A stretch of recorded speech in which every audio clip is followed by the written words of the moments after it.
Sun தொலைக்காட்சி நேயர்கள் அனைவருக்கும் இனிய காலை வணக்கங்கள். எல்லோரும் நன்றாக இருப்பீர்கள். இன்று 31/12/2023 ஞாயிற்றுக்கிழமை, மார்கழி மாதம் 15ஆம் நாள், சதுர்த்தி திதி. இன்று காலை 11:56 வரை. மகம் நட்சத்திரம் இன்று நாள் முழுமைக்கும் இருக்கிறது. இந்த நாளின் ஒரு சிறப்பு அம்சமாக ரோகிணி, ஹஸ்தம், திருவோணம் ஆகிய சந்திரனின் 3 நட்சத்திரங்களில் பிறந்தவர்களுக்கு தாராபலமுள்ள எதையும் செய்வதற்கு உகந்த நல்லதொரு நாளாக இந்த நாள் அமைந்திருக்கிறது. மேற்கண்ட 3 நட்சத்திரங்களில் பிறந்தவர்கள் தங்களுடைய சொந்த வாழ்க்கை, வேலை, தொழில், வியாபாரம், விவசாயம் போன்ற அமைப்புகளில் ரிஸ்க் எடுத்து செய்யக்கூடிய எந்த ஒரு செயலையும் செய்து, எந்த ஒரு முடிவையும் எடுத்து, அல்லது ஒரு சுப விஷயத்தை முன்னெடுத்து செய்தோ அறிமுகப்படுத்தியோ ஒரு நல்ல விதமான உயர்வுகள், லாபங்கள், பணவரவுகளை அடையக்கூடிய மிகச்சிறந்த நாளாக இந்த நாள் அமையும். அடுத்து 12 ராசிகளுக்கான இன்றைய ராசி பலன்களை பார்க்கலாம். மேஷராசிக்காரர்களுக்கு சந்திரன் 5ஆம் இடத்துல உட்கார்ந்திருக்கிறார். குழந்தைகளை பற்றிய கவலைகள் விலகக்கூடிய நாளாக இந்த நாள் அமையும். அதிர்ஷ்டம் செயல்படக்கூடிய நாள்னு சொல்லிடுவேன். மனம் சற்று எதிர்காலத்தை பற்றி சிந்தித்து கொண்டிருக்கக்கூடிய தன்மை. இன்னைக்கு மனசில் வரக்கூடிய எண்ணங்கள் எல்லாமே நம்முடைய எதிர்காலத்திற்கு ஏற்றாற் போலவும் அது பலிக்கக்கூடிய ஒரு நிலையிலையும், ஒரு நேரத்தில் நிலவுக்கு நடந்தே போய்விட வேண்டும் என்பது எண்ணமாக இருக்க முடியாது, அது கற்பனையாக இருக்கும். ஆனால் இன்றைக்கு வரக்கூடிய எண்ணங்கள் அனைத்தும் நனவாகக்கூடிய அளவிற்கு நமக்கு வாழ்க்கையில் பிரதிபலிக்கக்கூடிய, வாழ்க்கையில் சகலத்தையும் தரக்கூடிய அளவிற்கு மிக உயர்ந்த நிலையில் இருக்கக்கூடிய மேஷராசிக்காரர்களுடைய தொட்டது துலங்கக்கூடிய, அனைத்தும் கைவரக்கூடிய, எல்லா விதத்திலும் நன்மைகள் நடக்கக்கூடிய சிறப்பு ஓய்வு நாள் இன்று. ரிஷபராசிக்காரர்களுக்கு 4ஆம் இடத்துல இன்றைக்கு சந்திரன் அமர்ந்திருக்கிறார். கூடவே உங்களுடைய ராஜ யோகாதிபதியாகிய சனியின் பார்வையிலையும் குருவின் பார்வையிலையும் அவர் இருக்கிறது ஒரு சிறப்பு நன்மைகளை கொடுக்கக்கூடிய ஒரு நல்ல அமைப்பு. வீடு, வாகனம் போன்ற அமைப்புகளில் இன்றைக்கு ஒரு முடிவுக்கு வருவீங்க. ரிஷபராசிக்காரர்களுடைய கஷ்டங்கள் தீருதுன்னே சொல்லுவேன். இளைய பருவத்தினருக்கு இன்றைக்கு தாய் கொடுக்கக்கூடிய சம்மதம் இன்றைக்கு மிகப்பெரிய அளவில் இருக்கும். அம்மாவுடைய மனசை மாற்றணும்னு ஏதாவது ஒன்றில் எண்ணம் வச்சுருந்தீங்கன்னா இன்றைக்கு காலை 11 மணிக்கு பிறகு தாய் என்கின்ற தெய்வத்தை அணுகி, அம்மா இதை எனக்கு செஞ்சு கொடுங்கன்னு சொன்னால் அவர் முழுக்க முழுக்க உங்களுக்கு சம்மதம் கொடுக்கின்ற ஒரு சிறப்பு நாளாகவே இந்த நாள் அமையும். அதே போலயே வாகன பிராப்தி இருக்கக்கூடிய நாளாகவும் இந்த நாள் இருக்கும். வீடு, வாகனம் சார்ந்த விஷயங்களையும் உங்களுடைய சுகம் சார்ந்த விஷயங்களையும் நல்லவைகள் நடக்கக்கூடிய, மனம் சந்தோஷமாக இருக்கக்கூடிய சிறப்பு நல்ல நாள் ரிஷபத்தினர் எல்லோருக்கும் வயதிற்கு ஏற்றாற் போல இன்றைக்கு.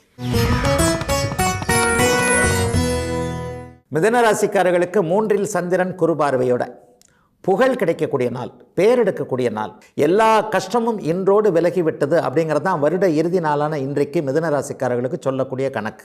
2024 நாளை பிறக்கப் போகின்ற 2024ஆம் ஆண்டு மிதுனராசிக்காரர்களுக்கு ஒரு அற்புதமான அமைப்பாக இருக்கும். அதுலேயும் புனர்பூசம் நட்சத்திரத்தில் பிறந்தவர்களுக்கு அஷ்டமச்சனை விட்டது தொட்டதுன்ற மாதிரியான ஒரு குறையோடு இன்னும் தொடர்ந்து கொண்டே இருக்கு இல்லையா? அவைகள் அத்தனையும், கஷ்டங்கள் அத்தனையும், துன்பங்கள் அத்தனையும் அப்படியே நிறைவு நாளாக, இறுதி நாளாக இருக்கக்கூடிய ஓய்வு நாள் இன்னைக்கு. நாளையிலிருந்தே மிகப்பெரிய நல்ல மனமாற்றங்கள் ஏற்படக்கூடிய அமைப்பு.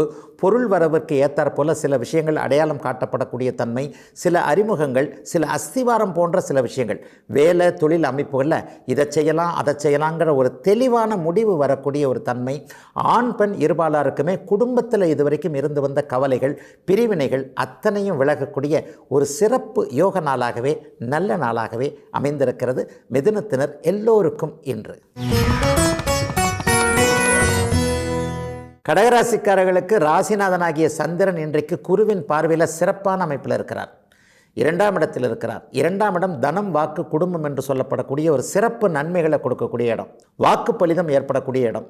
வாக்கால் ஜீவிக்கின்றவர்களுக்கு நாளை முதல் நல்லவைகள் நடக்கக்கூடிய இடம். கணவன் மனைவி பிரிந்து விடலாம் என்கின்ற எண்ணத்தில் இருப்பவர்கள், ஏற்கனவே பிரிந்திருக்கிறவங்க எல்லாருமே இப்போது சுமூகமான மனமாற்றம் ஏற்படக்கூடிய நாளாக, குடும்பம் ஒன்றாக இணையக்கூடிய ஒரு நல்ல நாளாக இந்த நாள் அமைந்திருக்கிறது.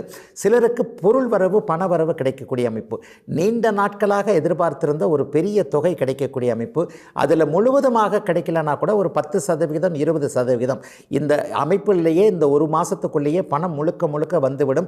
அதற்கான ஆரம்ப தொகை இன்றைக்கு வருகிறது என்கின்ற ஒரு நிறைவும் நிம்மதியும் இருக்கக்கூடிய சிறப்பு நல்ல நாள் அனைத்து கடகராசிக்காரர்களுக்கும் இன்று. சிம்மராசிக்காரர்களுக்கு விரையாதிபதியாகிய சந்திரன் ராசியிலேயே குரு சனி பார்வையில் இருக்கிறார். இன்றைக்கு இஷ்ட தெய்வ தரிசனம் அல்லது ஏதேனும் நேர்த்தி கடன்கள் நிறைவேற்றக்கூடிய தன்மை, ஆன்மீக உணர்வுகள் அதிகமாக வரக்கூடிய நல்ல நாளாக இந்த நாள் அமைஞ்சிருக்கு. மனம் சற்று உற்சாகமாகவே இருக்கும். அதற்கேற்றாற் போல உடலும் ஒத்துழைக்கக்கூடிய தன்மை. 60-70 வயது கடந்தவர்களுக்கு கூட ஒரு 10 வயது குறைந்தாற் போல காலையிலிருந்தே சற்று சுறுசுறுப்பாக இருக்கக்கூடிய சிம்மராசிக்காரர்கள் என்றைக்கும் சாதிக்க பிறந்தவர்கள் என்பதை நீங்கள் மற்றவர்களுக்கு நிரூபிக்கக்கூடிய ஒரு யோக நாளாக இந்த நாள் அமைஞ்சிருக்கு. 2024ஆம் ஆண்டு நாளை பிறக்கப் போகிறது. என்ன எதை எப்படி செய்யலாம் என்கின்ற சில முன்னேற்பாடுகளை இன்றைக்கு மாலைக்குள்ளே யோசித்து வைத்துக் கொள்ளலாம் என்கின்ற அமைப்பும் இப்போது சிம்மராசிக்காரர்கள் வரும். ஆகவே சிம்மத்தினர் அனைவருமே தங்களுடைய வயது தசாபுக்தி அமைப்புகளுக்கேற்ப சாதிக்கக்கூடிய முதன்மை நாளாக அமைந்திருக்கிறது இன்று. கன்னிராசிக்காரர்களுக்கு சந்திரன் 12ல் இருக்கிறார். லாபாதிபதி 12ல் குரு சனி பார்வையில் இருக்கிறார். இது ஒரு மிகப்பெரிய நல்ல முன்னேற்றமுள்ள மாற்றமுள்ள நாளாக இருக்கும். விரயங்கள் இருக்கும், செலவுகள் இருக்கும். ஆனாலும் வாழ்க்கைக்கு தேவையான செலவுகள் இருக்கும். 12ஆம் இடம் சுபத்துவம் புனிதம் அடைந்தாலே தூரதேச லாபங்கள் கிடைக்க வேண்டும் என்பது ஒரு விதி, அல்லது பயணங்களின் மூலமாக நன்மைகள் நடக்க வேண்டும் என்பது ஒரு விதி. ஆக கிழக்கு தேசம் போகணும்னு நினைக்கிறவங்க, சிங்கப்பூர், மலேசியா போன்ற நாடுகளுக்கு, ஆஸ்திரேலியா போன்ற நாடுகளுக்கு படிக்க போகணும், வேலைக்கு போகணும்னு நினச்சிக்கிட்டு இருக்கிற கன்னிராசிக்காரர்கள் எல்லோருக்குமே நாளையிலிருந்தே 2024 பிறந்ததிலிருந்தே முதல் 4 மாதங்களுக்குள்ளே அங்கே போவதற்கான அனுமதி போன்றவைகள் யாரோ ஒருவருடைய மனமாற்றத்தின் மூலமாக நமக்கு நல்லவைகள் நடக்கும் என்கின்ற ஒரு நம்பிக்கை பிறக்கக்கூடிய ஒரு சிறப்பு நல்ல நாளாக இந்த நாள் அமைந்திருக்கிறது. செலவுகள் இருக்கும், ஆயினும் வரவுகள் அதைவிட கூடுதலாக இருக்கும் என்கின்ற ஒரு அவரவருடைய வயதிற்கேற்றாற் போல நல்லவைகள் நடக்கக்கூடிய யோக நாள் கன்னிக்கு இன்றைக்கு. துலாம் ராசிக்காரர்களுக்கு 10 என்று சொல்லப்படக்கூடிய சந்திரன் இன்றைக்கு லாபத்தில் இருக்கிறார். தொழில் லாபமாக நடக்கக்கூடிய அத்தனை அறிமுகங்களும் இன்றைக்கி கிடைக்க போகுதுங்க. வெற்றிகள் வரப்போகிறது. ஓய்வு நாளாக இருந்தாலும் கூட எதை எப்படி செய்யலாம் என்பதில் இன்றைக்கு ஒரு தெளிவான துல்லியமான முடிவோடு நீங்கள் ஆண் பெண் இருபாலாரும் இருப்பீங்க. பெண்களுக்கு இன்றைக்கு ஒரு மிகச்சிறந்த ஒரு மதிப்பு கிடைக்கக்கூடிய நாள். மனைவியின் மகத்துவம் துலாம் ராசிக்கார கணவர்களுக்கு புரியக்கூடிய நல்ல நாள்னு சொல்லிடுவேன். எப்போ ஒரு பெண்ணை தலைமை அமைப்புகளோடு இருக்கக்கூடிய ஒரு குடும்பம் என்றைக்குமே சரிந்து விடுவதில்லை என்பதை துலாம் ராசிக்கார ஆண்கள் உணரக்கூடிய நல்ல நாளாகவும், வழக்குகளில் வெற்றிகள் அடுத்த வாரமே கிடைக்கக்கூடிய அமைப்பு, வழக்குகளில் வெற்றி வருவதற்கான அறிமுகங்கள், அதற்கான அடையாளங்கள், அதற்கான ஆட்களை ஒரு நிலையில் அறிமுகப்படுத்தக்கூடிய ஒரு யோக நாளாகவே இந்த நாள் அமைஞ்சிருக்கு. 11ஆம் பாவகம்ன்றது அண்ணன் அக்கால் போன்றவர்களையும் குறிக்கக்கூடிய ஒரு சில நிலைகள். இதுவரைக்கும் அண்ணன் அக்கால்கள் வேலை ஏதேனும் ஒரு நிலையில் கவலையை வச்சுருந்தவங்க, நான் ஒரு பக்கம் சொல்கிறேன், இவங்க ஒரு பக்கம் இழுக்கிறாங்க, என்ன புரிஞ்சிக்க மாட்டேன்றாங்க என்பது மாதிரியான குடும்ப குழப்பங்களில் இருந்தவங்க எல்லோருக்குமே மற்றவர்கள் உங்களுக்கு சாதகமாக ஒரு மாதிரியாக திசை திரும்பக்கூடிய நல்ல நாள் என்று. விருச்சிகராசிக்காரர்களுக்கு பாக்கியாதிபதியான சந்திரன் இன்றைக்கு குருவின் பார்வையில் 10ஆம் இடத்துல இருக்கிறார். தர்ம கர்மாதிபதி யோகம்னு சொல்லுவோம். மிகச்சிறப்பான ஒரு யோகம். சம்பாதித்து செலவு செய்கின்ற, சம்பாதித்து தானம் கொடுக்கக்கூடிய நல்ல யோகம் இன்றைக்கு வந்திருக்குதுங்க. தொழில் முன்னேற்றம், வேலை முன்னேற்றம். அடுத்த முதல் வாரத்திலேயே வேலையோ தொழிலோ மாறினால் கூட இந்த வருடம் முழுவதும் நன்றாக இருக்கக்கூடிய வருமானம் வரும் என்கின்ற ஒரு சிறப்பு நம்பிக்கைகள் வரக்கூடிய ஒரு யோக நாளாகவே, முன்னேற்றமுள்ள நாளாகவே வருடத்தின் இறுதி நாளான இந்த நாள் அமைஞ்சிருக்கு.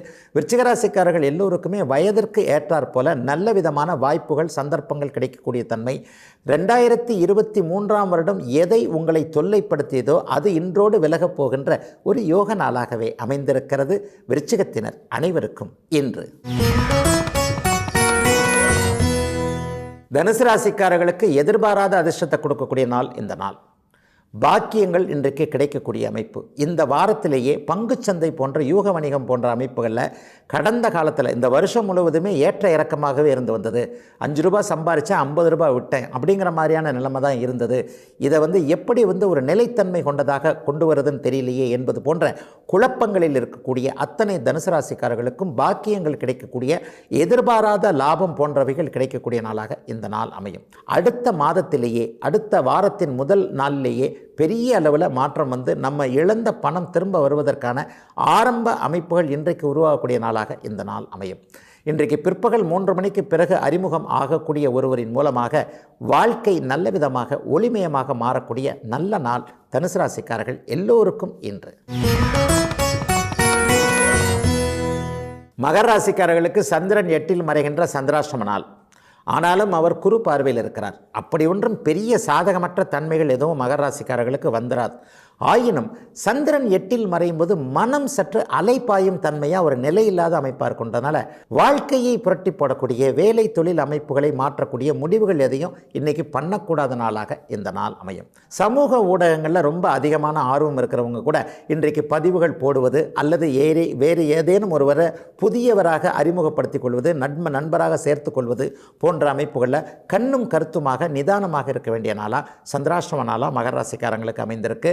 பெரியவர்கள் இன்றைக்கு சிறியவர்கள்ட்ட பேசும்போது உங்களுடைய கோபதாபங்களை காட்டாமல் கொஞ்சம் நிதானமாக, என்ன இருந்தாலும் நம்முடைய இளையவர்கள் இல்லையா, இவர்களின் மீது கொஞ்சம் அனுசரணையாக, கொஞ்சம் கனிவாக, கண்டிப்புகளை தளர்த்தி பேசக்கூடிய நாளாக, சொல்லில் கவனமாக இருக்க வேண்டிய நாளாக சந்திராஷ்டம நாளாக அமைந்திருக்கிறது மகரத்தினர் எல்லோருக்கும் இன்று. கும்பராசிக்காரர்களுக்கு 7ஆம் இடத்துல சந்திரன் வலுத்து அமர்ந்திருக்கிறார். வாழ்க்கை துணைக்காக ஏதேனும் ஒரு நிலையில் கடன் வாங்க வேண்டிய நாளாக இந்த நாள் அமைஞ்சிருக்கு. 6ஆம் அதிபதி 7ஆம் இடத்துல இருந்தாலும் கூட குருவின் பார்வையில் இருக்கிறனால இன்றைக்கு சிறப்பு சுமூகமான ஒரு விதமான உறவு கணவன் மனைவிக்குள்ளேயே இருக்கக்கூடிய நாள். ஒரு வீட்டுக்குள்ளேயே முகத்தை இப்படி பார்க்காமல் அப்படி பார்க்காமல் ஒரு பக்கம் ஒரு நிலையில் இருந்து கொண்டிருந்த ஒரு தம்பதிகள் அனைவருக்குமே இன்றைக்கு 3வது மனிதருடைய தயவு தேவையில்லாமையே ஒருவரை ஒருவர் புரிந்து கொள்ளக்கூடிய நல்ல நாளாக இந்த நாள் அமையும். ஆண்களுக்கு இன்றைக்கு நட்பின் அருமை தெரியக்கூடிய நாளாகவும் இந்த நாளை சொல்லுவேன். ரொம்ப நாளாக இவர் அப்படி ஒன்றும் பெரிய அளவில் நமக்கு உதவ மாட்டார் என்கின்ற ஒரு எண்ணத்தில் ஒருவரை பற்றி இருந்தது போக அவர் ஒரு இன்ப அதிர்ச்சியாக இன்றைக்கு நமக்கு தேவைப்படுகின்ற ஒன்றை செய்து கொடுக்கக்கூடிய தன்மை அல்லது நமக்கு தேவைப்படுகின்ற ஒரு அனுமதியை வாங்கி தரக்கூடிய ஒரு நிலைமை என எல்லாம் நன்றாக இருக்கக்கூடிய கும்பராசியுடைய மனக்கவலைகள், மனக்கஷ்டங்கள், பண கஷ்டங்கள் அனைத்தையும் தீர்த்து வைக்கக்கூடிய நல்ல நாளாக அமைஞ்சிருக்கு கும்பத்திற்கு இன்று. மீனராசிக்காரர்களுக்கு 5 6ல் குருபார்வையில் அமர்ந்திருக்கிறார். குழந்தைகளால் இன்றைக்கு கொஞ்சம் செலவு இருக்கும். ஆனால் அந்த செலவு கூட கொஞ்சம் சந்தோஷ செலவாக இருக்கும். இந்த குழந்தைக்கு இதை செய்து கொடுக்க முடியுமா? ஒரு உயரிய கல்வியை கேட்குறாரு, இவர் படிக்க வைக்கிறதுக்குள்ளே நமக்கு லட்சக்கணக்கில் செலவாகி போயிடும் போல தெரியுதே என்பது மாதிரியான வெளியே சொல்ல முடியாத கவலைகளில் இருக்கக்கூடிய மீனராசிக்கார பெற்றோர்கள் எல்லோருக்குமே குழந்தை கேட்கின்ற அத்தனை கல்வி அமைப்பு, அவருக்கான வேலை அமைப்பு, அவருக்கான திருமணம் போன்ற அமைப்புகளை நாம் முழுமையாக நல்ல பெற்றோர்களாக இருந்து திருப்தியாக செய்து கொடுக்க முடியும் என்கின்ற உங்கள் மேலே உங்களுக்கு நம்பிக்கை வரக்கூடிய மிகச்சிறந்த நல்ல நாளாக இந்த நாள் அமைஞ்சிருக்கு. சிலருக்கு ஓய்வு நாளாக இருந்தாலும் கடன் வாங்கக்கூடிய சூழல் இருக்கும். அது வளர்ச்சிக்கான கடன்களாக இருக்கும். ஏற்கனவே இருக்கின்ற கடன்களை திருப்தியாக அடைக்கக்கூடிய அமைப்பு, வருமானம் வரக்கூடிய நிலையும் சிலருக்கு உண்டு. 60 வயது கடந்தவர்களுக்கு வீடு பாக்கியம் போன்றவைகள் இப்போது உண்டு. இத்தனை வருஷமாக வீடு வாங்க முடியல, ஒவ்வொருத்தர் 30 வயசுலேயே வீடு வாங்கிடுறாங்க. எனக்கு 50 வயது தாண்டியும் இன்னும் வீடு வாங்க முடியவில்லை, ஒரு வீட்டிற்கான மனையை கூட வாங்க இயலாத நிலையில் இருக்கிறேன் என்கின்ற ஒரு கவலைகளில் இருக்கக்கூடிய அத்தனை மீனராசிக்காரர்களுக்கும் வீடு பற்றிய எண்ணங்கள் முழுமையாக நல்ல விதமாக நிறைவேறக்கூடிய, அடையாளம் காட்டக்கூடிய நல்ல நாள் இன்று.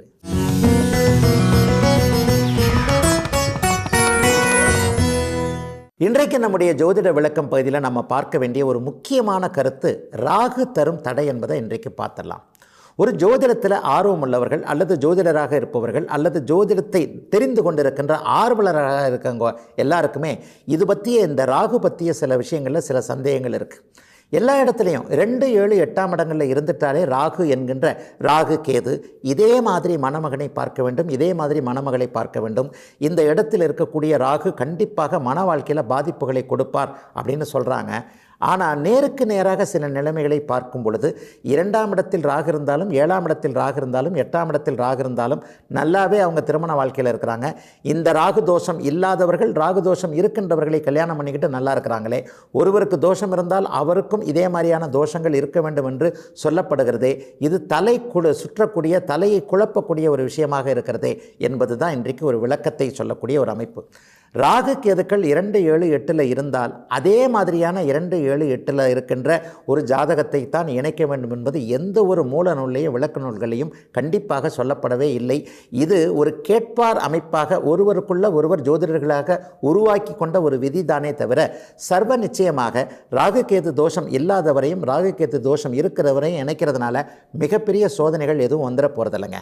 அதை போலவே இன்னொன்றையும் கண்டிப்பாக சொல்லணும். 2, 7, 8ஆம் இடங்களில் ராகு கேதுக்கள் இருந்தாலும் கூட அவர்கள் சுபர்கள் தொடர்பு என்று சொல்லப்படக்கூடிய சுபத்துவமாக இருக்கக்கூடிய குருவின் பார்வை, குருவின் இணைவு, குருவின் சேர்க்கை, அதை போலவே சுக்கிரனுடைய இணைவு பார்வை, வளர்பிறை சந்திரனுடைய இணைவு பார்வை போன்ற சுபர் வீடுகளில், குருச்சுக்கிர வீடுகளில் இருக்கின்ற ராகு கேதுக்களும் பெரிய அளவில் சோதனைகளை கொடுத்துறதில்ல.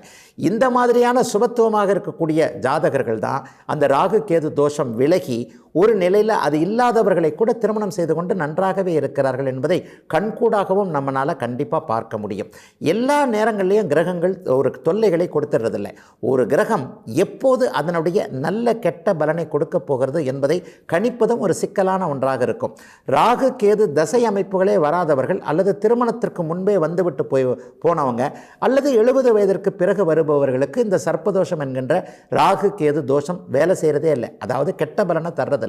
உதாரணமாக சிறு வயதிலேயே 5 வயசில் ஆரம்பித்து 23 வயசில் ராகு தசை முடிஞ்சிருச்சுன்னு வச்சுக்கோங்க. அவருக்கு 28 வயசுக்கு அப்புறம் 25 வயசுக்கு அப்புறம் கல்யாணம் ஆகுதுன்னா அவரை அந்த ராகு கேது பாதிப்பதே இல்லை. பாதிப்புகளை கொடுக்கக்கூடிய அந்த ராகு தசை சிறு வயதிலேயே முடிந்து விட்டது. ஒருவேளை 70 வயதுக்கு பிறகு வருகிறது என்று வைத்துக்கொள்வோம். தம்பதிகள் யாராக இருந்தாலும் 70 வயதிற்கு மேல் ஏதேனும் ஒரு நிலையில் பிரிவுகள் வந்துடும் இல்லையா, அதுவும் பாதிக்காது என்பதை இங்கே எடுத்துக்கொள்ள வேண்டும். ஆகவே கடுமையான நிலைகளில் ராகு கேதுக்கள் இருந்தாலும் கூட அந்த ராகு கேதுக்கள் கடுமையான பலன்களை எந்த வயதில் தருவாங்க, எப்போ தருவாங்களா தரமாட்டாங்களா அப்படிங்கிறத பார்த்துட்டு தான் அந்த ராகு கேது தடை தோஷம், சர்ப்பதோஷம், இதை அப்படித்தான் இணைக்க வேண்டும், இப்படித்தான் இணைக்கணும்னு முடிவெடுக்கணுமே தவிர, துரதிருஷ்டவசமாக இன்றைக்கு தமிழ்நாட்டில் அப்படியே ஒரு மாதிரியான பரவலாகி போய்விட்ட ராகு 2இல் இருந்தால் ராகு, 7இல் இருந்தால் ராகு, அதே போல ராகு 8இல் இருப்பதை போல ராகு என்கின்ற எந்த ஒரு கருத்துமே மூல நூல்கள் என்று சொல்லப்படக்கூடிய நம்முடைய மகா தெய்வாம்சம் பொருந்திய ஞானிகள் சொன்ன எந்த ஒரு இடத்துலையும் இல்லை. ஆகவே சில இடங்களில் அனுபவ கருத்தாக பொத்தாம் பொதுவாக சொல்லப்பட்ட இந்த நிலைமையை இன்றைக்கு நாமே ஒரு ஜோதிடம் தெரிந்தவர்கள் சற்று நிலையிலே பார்த்து எந்த இடத்துல ராகு வந்து துன்பங்களை தரக்கூடிய அமைப்பில் இருக்கிறார், அந்த ராகு திசை வருகிறதா வரவில்லையா என்பதை வைத்துத்தான் இந்த ராகு தரும் தடையை விளக்க வேண்டுமே தவிர பொத்தாம் பொதுவாக விளக்குவது கண்டிப்பாக தவறு. இதுவரை 12 ராசிகளுக்கான இன்றைய ராசி பலன்களையும் ஜோதிட சந்தேகத்திற்கான விளக்கத்தையும் பார்த்தோம். மீண்டும் அடுத்த நல்ல காலம் பிறக்குது நிகழ்ச்சியில் உங்களை சந்திக்கும் வரை உங்களிடமிருந்து விடைபெற்றுக் கொள்வது உங்கள் ஜோதிடர் ஆதித்ய குருஜி. உடனுக்குடன் செய்திகளை தெரிந்து கொள்ள சன் நியூஸ் பெல் ஐகானை கிளிக் பண்ணுங்க.